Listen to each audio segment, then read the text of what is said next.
gain knowledge by our experiences in life. Knowledge and experience always goes together. But there are times when we experience without any knowledge. And the vice versa can also happen.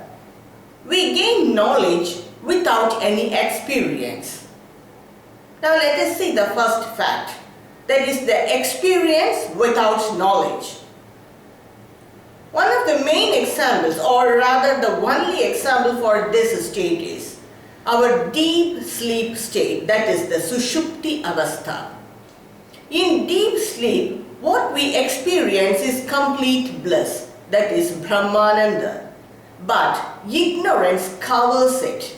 So we are not aware of what we experience during the deep sleep. Whenever we experience bliss, it is the reflection of the pure consciousness.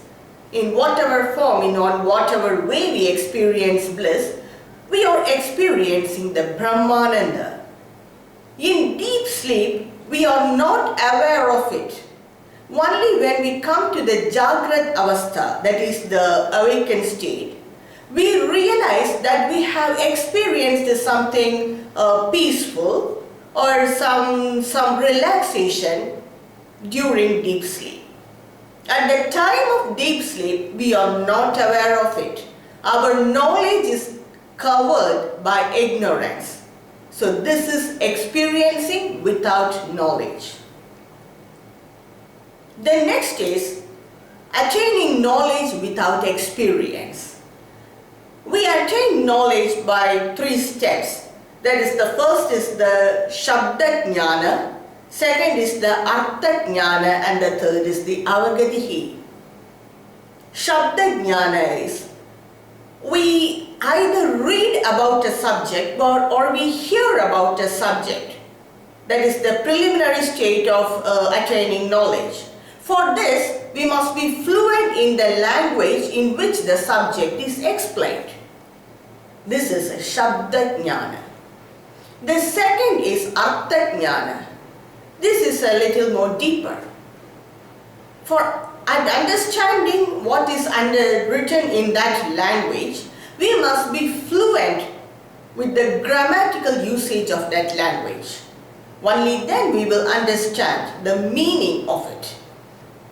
The third is the Avagatihi. This is the deep understanding or realization. For this, we must have Artha Jnana. Without understanding the meaning of the subject or without understanding the grammatical usage of the language in which the subject is explained, we do not understand the meaning of it. So for realization and thinking about the subject, that is for the Avagatihi, we need Artha Jnana.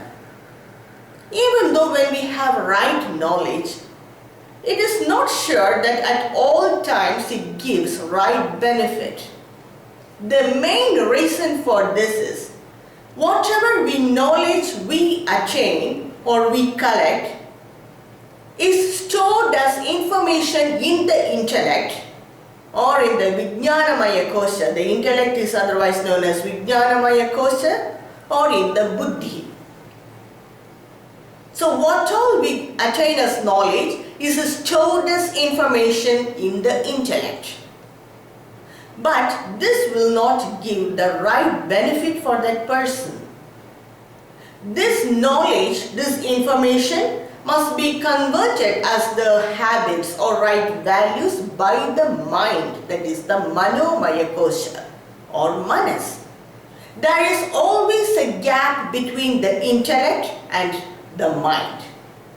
Whatever information is stored in the intellect must be immediately implemented by the mind. Only then the right knowledge gives right benefit. But most of the time, the intellect takes the right decision by the power of knowledge. But by the power of the past karmic impressions in the mind and by the impressions of the desire in the mind will not be able to implement the decisions of the intellect. So there is a gap between the information and implementing the information. Mind must be trained to implement the information stored in the intellect. That is why, even though when we have right knowledge, we will not be able to see a transformation in a person. For example, we all know that anger is not good for either us or for the others.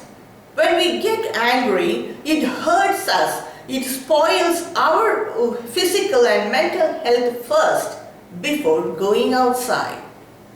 We know about it, but at time of crisis or at the time of some animal situation, we may not be able to control our anger.